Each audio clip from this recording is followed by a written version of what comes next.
don't be afraid to admit that you don't know something. Don't be afraid to say, I don't know. Or don't be afraid in a meeting when somebody says a buzzword and everyone kind of nods their head to say, well, what do you mean by that, right? It turns out, I'll give you a little secret about finance, right? For those of you in finance, right?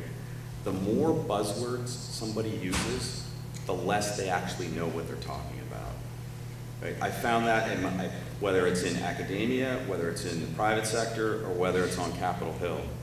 And one of my favorite things to do is, because I'm comfortable, I don't know everything, I can't know everything. That's why I have 4 really smart lawyers working for me, right? So first is the ability to say, I can't know everything, I don't know everything, and you have to hire good people and trust them on that sense. But one of my favorite things to do in meetings when people start using buzzwords is say, well, what do you mean by that? And if they look at you and just repeat themselves louder the same word again, they don't know what they're talking about at that point, right?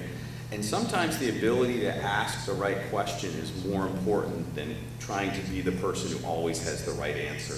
Because if you're always trying to prove yourself as to say, well, I know everything, and yeah, well, I'll pretend to know this sort of stuff, you can get yourself into trouble, and that's where a lot of mistakes can happen. But just say, well, yeah, I'm a little confused by that. Can you explain this to me a little bit? Can you break it down a little bit? And then you really get a sense that, well, maybe other people didn't understand that as well too. And you'd be amazed how many people come up to you and say, well, thanks for asking that question, I didn't understand it either.